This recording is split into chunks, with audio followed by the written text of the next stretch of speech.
हरे कृष्ण. श्रीमद भगवद गीता जशी आहे तशी, अध्याय 4. अध्यायाचं नाव आहे ज्ञान कर्म संन्यास योग. 33वा श्लोक वाचायला सुरुवात करणार आहोत. त्याआधी श्रील प्रभुपादांना प्रार्थना करूया. हे श्रील प्रभुपाद, आम्ही भगवद्गीता ग्रंथ वाचून समजून घेण्याचा प्रयत्न करीत आहोत. त्यासाठी आम्हाला आशीर्वाद द्या. धन्यवाद प्रभुपाद. श्रेयान् द्रव्यमयात् यज्ञात् ज्ञानयज्ञ परं तप सर्वकर्मखिलं पार्थ ज्ञाने परिसमाप्यते. हे परम तप, केवळ द्रव्य यज्ञापेक्षा ज्ञानयज्ञ श्रेष्ठ आहे. अंततः हे पार्था, सर्व कर्मयज्ञांचे पर्यवसान दिव्य ज्ञानामध्ये होते. भाषांतर वाचूया. तर ह्याच्यामध्ये भाषांतरात आपण बघितलं परमतप. परमतप हे अर्जुनाला म्हटलेलं आहे. तर अर्जुन, त्याचा अर्थ काय आहे? अर्जुन हा शत्रूला ताप देऊ शकतो इतका युद्धकलेमध्ये कुशल आहे, त्यामुळे त्याला परमतप म्हटलंय. आणखीन एक अर्जुनाचं नाव इथे दिलंय पार्था, म्हणजे पृथ्वीचा पुत्र, कुंतीचा पुत्र तो आहे. आणि भगवंत त्याला ज्ञान देताना म्हणत आहेत श्रेयान द्रव्यमयात यज्ञात. म्हणजे द्रव्य यज्ञ आहे त्याच्यापेक्षा श्रेष्ठ आहे तो कोण आहे? श्रेयान द्रव्यमयात यज्ञात, म्हणजे यज्ञ जो द्रव्यमय असतो तो त्याच्यापेक्षा श्रेष्ठ. पुढे काय म्हटलं आहे? ज्ञान यज्ञ, म्हणजे ज्ञान यज्ञ आहे तो जास्त श्रेष्ठ आहे. तर द्रव्य यज्ञ म्हणजे काय असतं? वस्तूंचं दान केलं जातं तो यज्ञ. त्याच्यापेक्षा ज्ञान यज्ञ आहे तो श्रेष्ठ आहे. सर्व कर्म अखिलम पार्थ, सर्व कर्म हे पार्थ काय पुढे म्हटलंय? ज्ञाने परिसमाप्यते, म्हणजे काय आहे? सर्व कर्म यज्ञामुळे दिव्य ज्ञान मिळते. तर श्रील बलदेव विद्याभूषण आपल्या गीताभूषण टीकेमध्ये समजवतात की आत्तापर्यंत ज्या सर्व कर्मयज्ञांचे वर्णन झाले आहे तर त्यामध्ये द्रव्य यज्ञापेक्षा ज्ञान यज्ञ आहे तो श्रेष्ठ सांगितला आहे. द्रव्य यज्ञामध्ये वस्तू भगवंतांना अर्पण केल्या जातात, तर द्रव्य यज्ञामध्ये भौतिक वस्तूंचं दान देणं असतं, इंद्रियांना निग्रह करणं असतं. तर या सगळ्या बाह्य क्रिया केल्या जातात. तर वैष्णव आचार्य समजवतात की जेव्हा व्यक्ती द्रव्य यज्ञ करतो, हे सगळं वैदिक शास्त्रात सांगितल्यानुसार तो करतो आहे. ह्याला म्हटलं जातं कर्मकांड करतो. तर यानेच मनुष्याला पुढे आत्म्याचं ज्ञान प्राप्त होतं. जे वैदिक शास्त्रानुसार तो वागतो आहे आणि हे कार्य करतो आहे यज्ञ, तर त्या यज्ञ केल्यामुळे त्याला आत्म्याचं ज्ञान प्राप्त होतं. आणि जेव्हा त्या व्यक्तीला आत्म्याचं ज्ञान प्राप्त झालं आहे, आत्म्याचा आनंद प्राप्त होतो आहे, तेव्हा त्याला काय झालं आहे? ज्ञान झालं आहे आत्म्याचं काय कार्य आहे हे ज्ञान झालं आहे. तर तो कर्मकांड सोडून देतो. तर कर्मकांड सोडतो आणि ज्ञानात स्थित होतो. म्हणजे ह्याच्यासाठी उदाहरण दिलं जातं की ट्रेनचा प्रवास करताना आपण काय म्हणतो? ही माझी जागा आहे, ही माझी सीट आहे. पण आपलं गंतव्यस्थान आलं, उतरण्याचं ठिकाण आलं की आपण ती जागा, ती ट्रेन सोडून देतो आणि पुढे निघतो. तसंच हे जे लोक जे कर्मकांड करत आहेत, त्या कर्मकांडाने जेव्हा आत्म्याचं ज्ञान प्राप्त होतं आहे तेव्हा मग कर्मकांड सोडून दिलं जातं आणि ज्ञान यज्ञ आहे त्या ज्ञानामध्ये तो स्थित होतो. असं तात्पर्य वाचूया. परिपूर्ण ज्ञान अवस्थेची प्राप्ती करणे, त्यानंतर सांसारिक दुःखांतून मुक्तता प्राप्त करणे आणि अंती भगवंतांच्या दिव्य प्रेममयी सेवेमध्ये कृष्ण भावनेमध्ये रममाण होणे हा वेदांचा मुख्य उद्देश आहे. तर स्टेप बाय स्टेप कसं होत जातं आणि वेदांनी कसं मार्गदर्शन केलंय, काय उद्देश आहे, हे सगळं प्रभुपादांनी या 2 ओळीमध्ये सांगितलं आहे. तर परिपूर्ण ज्ञान अवस्थेची प्राप्ती ही होण्यासाठी काय? आधी तो हे कर्मकांड करतो आहे आणि कर्मकांड करतो आहे तर वेदांनी सांगितल्यानुसार वागतोय तर हृदय शुद्ध होत जातं. पुढे त्याला आत्म्याचं ज्ञान व्हायला लागतं आणि आणखीन ज्ञान प्राप्ती होते.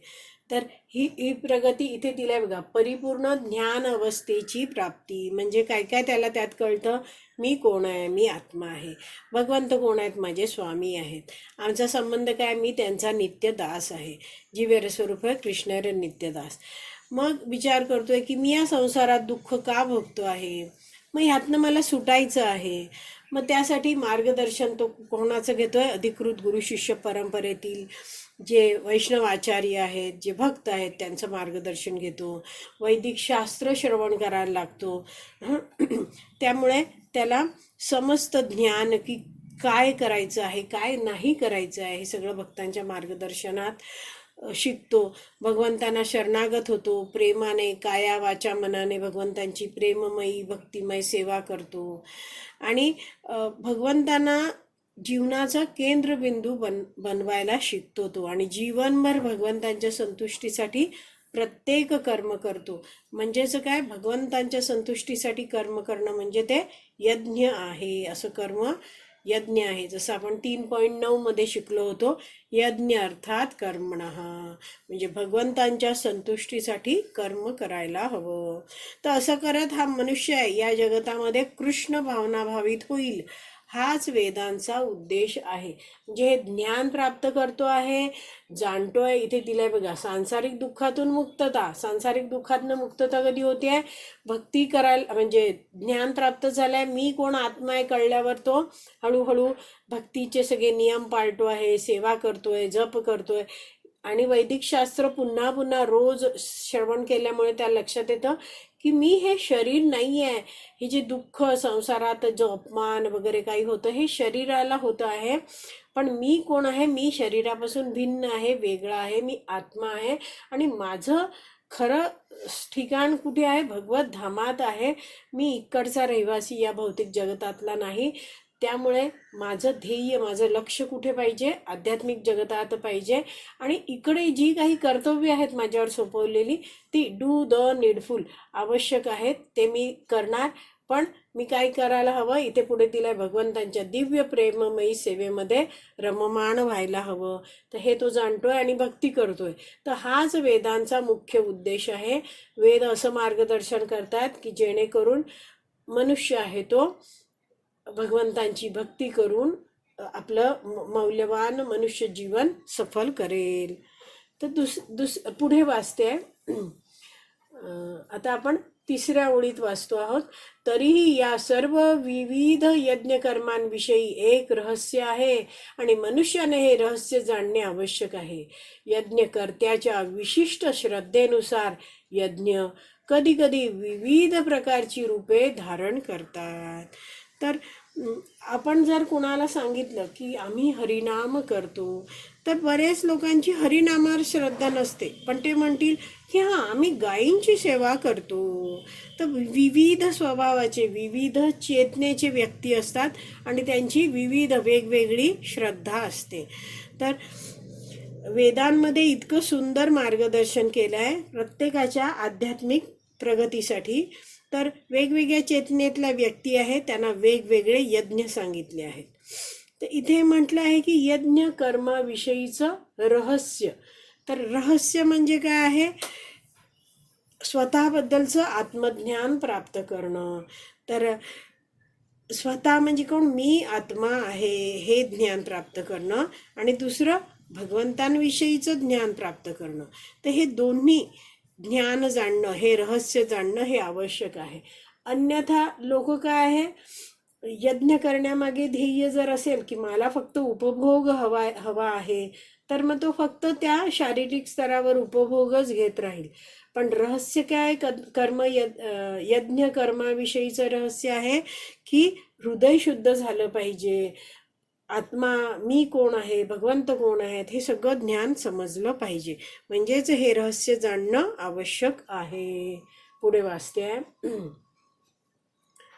जेव्हा मनुष्याची श्रद्धा दिव्य ज्ञानाने युक्त होते तेव्हा या यज्ञकर्त्याला अशा दिव्य ज्ञानाशिवाय केवळ द्रव्यांचा यज्ञ करणाऱ्या यज्ञकर्त्यापेक्षा अधिक प्रगत समजले पाहिजे.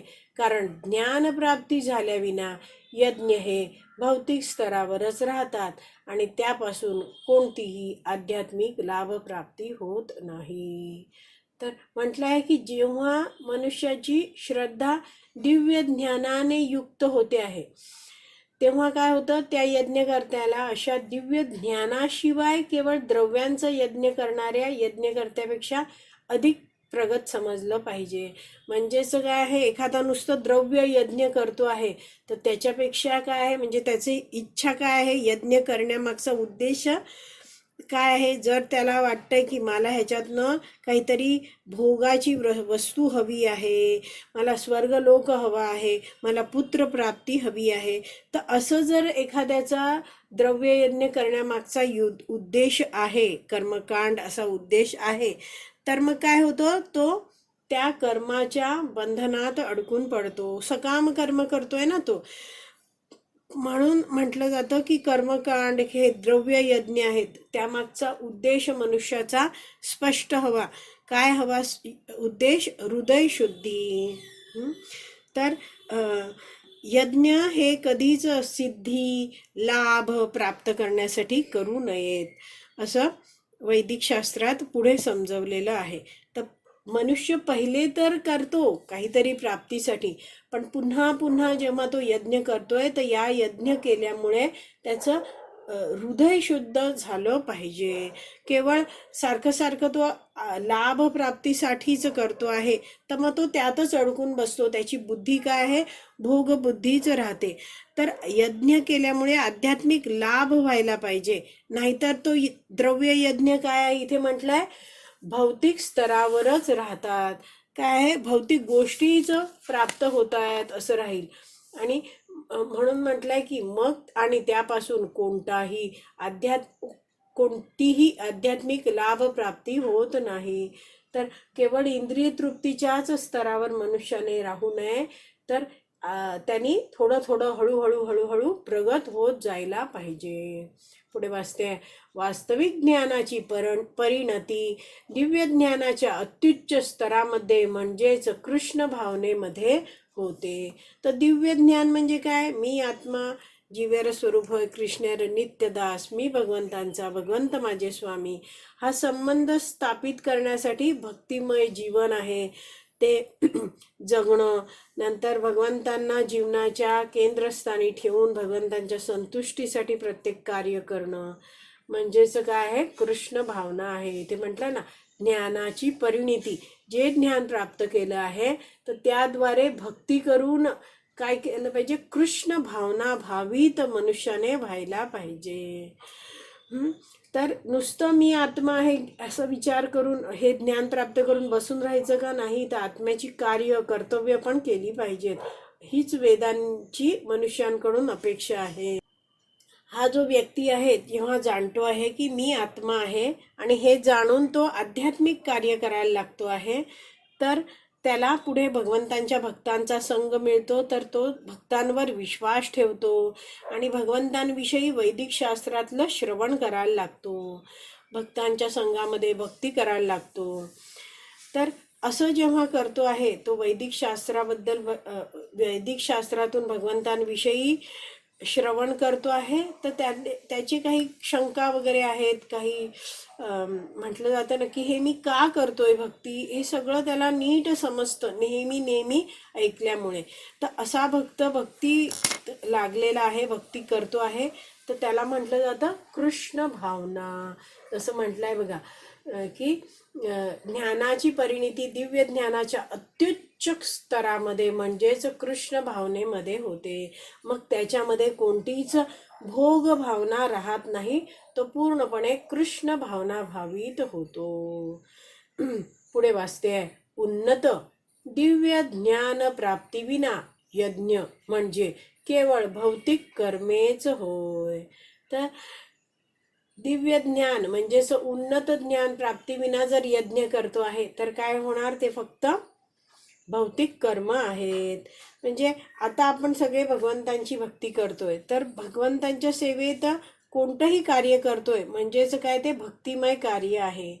पण ह्या जे आपण भक्तिमय कार्य करतोय, जप करतोय, सेवा करतोय, तर याविषयी आपण हे जे वैदिक शास्त्रामधून पुन्हा पुन्हा श्रवण केलं पाहिजे. जर मी आता जप सुरू केला आहे आणि मी काही सेवा सुरू केल्यात, पण मी भगवद्गीता, श्रीमद भागवतम या वैदिक शास्त्रातलं काही ऐकतच नाही आहे, कोणतीच प्रवचनं ऐकत नाही आहे, तर मग काही काळाने मला वाटायला लागतं की मी हे का जप करायचं आहे, मी का ही सेवा करू. मग ती सेवा नाही वाटत, तो बोज, बर्डन, ओझं वाटायला लागतं. आणि म्हणून म्हटलं जातं की भगवत-विषयी जे ज्ञान आहे ते आपल्यासाठी आवश्यक आहे. आणि ते जर नसेल ज्ञान, तर ही सेवा जी आहे ती आपल्याला भौतिक कर्म वाटायला लागतं. जसं प्रभुपादांनी आपल्याला म्हणून एक सुंदर असं नियमित एक म्हणतात ना वेळापत्रक सारखं दिलं आहे की सकाळ संध्याकाळ वैदिक शास्त्राचं श्रवण केलं पाहिजे, जेणेकरून काय आपण ध्यानात घेऊ, आपल्या लक्षात येईल की आपण या भौतिक जगतातले रहिवासी नाही आहोत, आपण आध्यात्मिक जगताचे रहिवासी आहोत.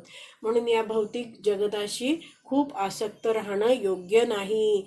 अनासक्त राहून डू द नीडफुल, जे आवश्यक आहे तेवढं करायचं, तेवढी कार्य करायची आणि आपलं जीवन आहे ते पूर्णपणे कृष्ण भावनाभावित जगायचं. आणि जितकी आपण भगवंतांची प्रेमाने सेवा करत जाऊ, तसतसा आपला जो अहंकार आहे, जी शारीरिक स्तरावर राहणं आहे, जी भोगी आसक्ती आहे, ती सगळी काय कमी होऊ लागते आणि आपण कृष्ण भावनाभावित होतो. आणि यामुळे काय होतं, भगवंत आहेत ते प्रसन्न होऊ लागतात. तर जर दिव्य असं ज्ञान झालंच नाही तर काय मग आपण भौतिक कर्मच करत राहू. पण जर आपण जाणलंय की मला भगवंतांसाठी कार्य करायचं आणि आपण प्रेमाने भगवंतांची सेवा करतोय, तर आपल्या सेवेच्या मागचा जो भाव आहे तो भगवंत बघतात. जसे भगवंतांना म्हटलं जातं भावग्राही जनार्दन.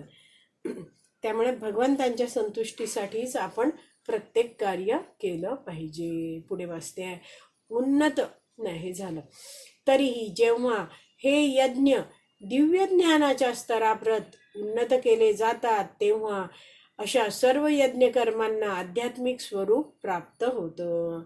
तर दिव्य ज्ञानाच्या स्तराप्रत उन्नत होतं म्हणजेच काय, जेव्हा दिव्य ज्ञान प्राप्त होतं तेव्हा सगळी कर्म हा जो मनुष्य करतोय ते कसं आहे, आध्यात्मिक स्वरूप प्राप्त होतं कर्मांना. म्हणजेच सगळी कार्य तो केवळ भगवंतांच्यासाठीच करतो आहे.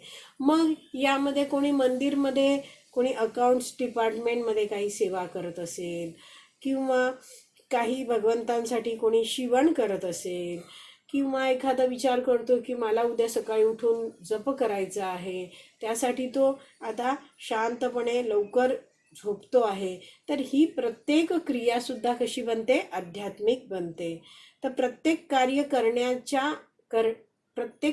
करण्याच्या मागचा भाव आहे तो आपल्याला समजला पाहिजे. काय भाव आहे, मला भगवंतांना संतुष्ट करायचं आहे. मग रोज आपण जे ध्यानपूर्वक हरिनाम करण्याचा प्रयत्न करतो आहोत, तर त्यात आपण जाणलं पाहिजे की हे हरिनाम घेऊन मला भगवंतांना संतुष्ट करायचं आहे. जे मी भगवंतांविषयी जे काही श्रवण करते ते अतिशय लक्षपूर्वक करेन, जेणेकरून भगवंत संतुष्ट होतील. आणि जसा हा व्यक्ती भगवद्गीता ही ध्यानपूर्वक श्रवण करायला लागतो, स्वतः अभ्यास करायला लागतो, तसं काय आहे, भक्ती तर त्याची प्रगती व्हायला लागते, तो भगवंतांप्रती आणखीन शरणागत होतो. म्हणून म्हटलं आहे की दिव्य ज्ञानाच्या स्तराप्रत जेव्हा हा यज्ञ केला जातो, म्हणजेच सर्व कर्म होत आहेत, तेव्हा प्रत्येक कर्म जे आहे यज्ञ कर्म ते आध्यात्मिक बनतं. पुढे वाचते आहे, चेतनेमधील भिन्नतेवरून कधी कधी यज्ञ कर्मांना कर्मकांड, सकाम कर्म म्हटले जाते, तर कधी कधी ज्ञानकांड, सत्य शोधार्थ ज्ञान असे म्हटले जाते. ज्या यज्ञाचा शेवट ज्ञान प्राप्तीत होतो तोच यज्ञ अधिक श्रेष्ठ होय. तर प्रभुपाद आता समजवत आहेत की द्रव्य यज्ञ आहे, ज्याला म्हटलंय बघा कर्मकांड, त्याच्यामध्ये काय असतं, स्वर्गात जाण्याच्या इच्छेने, इंद्रिय तृप्तीच्या इच्छेने, सकाम कर्माच्या इच्छेने असं द्रव्य यज्ञ केलं आहे. आणि दुसरं म्हटलं आहे ज्ञानकांड, म्हणजे सत्य शोधार्थ ज्ञान, सत्याच्या शोधार्थ. सत्य म्हणजे काय? परमसत्य, आत्मा, परमात्मा, भगवंत ह्यांचं ज्ञान शोधण्यासाठीचा केलेला यज्ञ. पण खरा यज्ञ काय आहे? सर्वश्रेष्ठ यज्ञ जो केल्यावर आध्यात्मिक ज्ञान प्राप्त होते. तर व्यक्तीने यज्ञ करताना हृदयाची शुद्धी यासाठी केला पाहिजे, इंद्रिय उपभोगाच्या भावनेसाठी यज्ञ नाही केला पाहिजे. एवढं आपल्याला कळलं. तर आपण काही दान देतो आहोत, काही यज्ञ करतोय, काही कर्म करतोय, तर भाव जो आहे आपला तो खूप महत्वाचा आहे. तर बरेचदा असं बघितलं जातं, वैष्णवाचार्य समजवतात की कुणी लोक आहेत ते भौतिक लाभाच्या इच्छेने एखाद्या ब्राह्मणाला दान देतात. तर कुणी त्यांचा भाव काय असतो? मला ब्राह्मणाला दान द्यायचंय का? कारण भगवान श्रीकृष्णांना ब्राह्मण प्रिय आहेत म्हणून तो दान देतो आहे. तर कुणी आहेत ते गायींचं सांभाळ पालन करतायत, पण एक कर्मकांड म्हणून करत आहेत. पण एखादा गोपालन गायींचं पालन करतोय, पण तो जाणतोय काय की ही मी सेवा करतोय तर या माझ्या सेवेने गाय प्रसन्न होईल, तर भगवान श्रीकृष्ण पण माझ्यावर प्रसन्न होतील. तर असा भाव आहे व्यक्तीचा, तर ते हे कार्य म्हणजे काय? भक्ती आहे. तर असा जेव्हा व्यक्ती भगवंतांना केंद्रबिंदूत ठेवून कार्य करतोय तर त्याचं हृदय शुद्ध होत जातं. त्याला आत्म्याचं ज्ञान मिळतं, परमात्म्याचं ज्ञान मिळतं, भगवंतांबद्दल समजतं. तर हे सगळं ज्ञान करून देणारा जो यज्ञ आहे तो सर्वात श्रेष्ठ आहे. आणि भगवंतांना संतुष्ट करणारा हा यज्ञ आहे, तो मनुष्याला दिव्य ज्ञान प्रदान करतो. तर आपला हा 33वा श्लोक आहे तो वाचून पूर्ण झाला आहे. आज इथेच विराम देऊया. श्रीमद भगवद्गीता की जय. श्रील प्रभुपाद की जय. हरी बोल.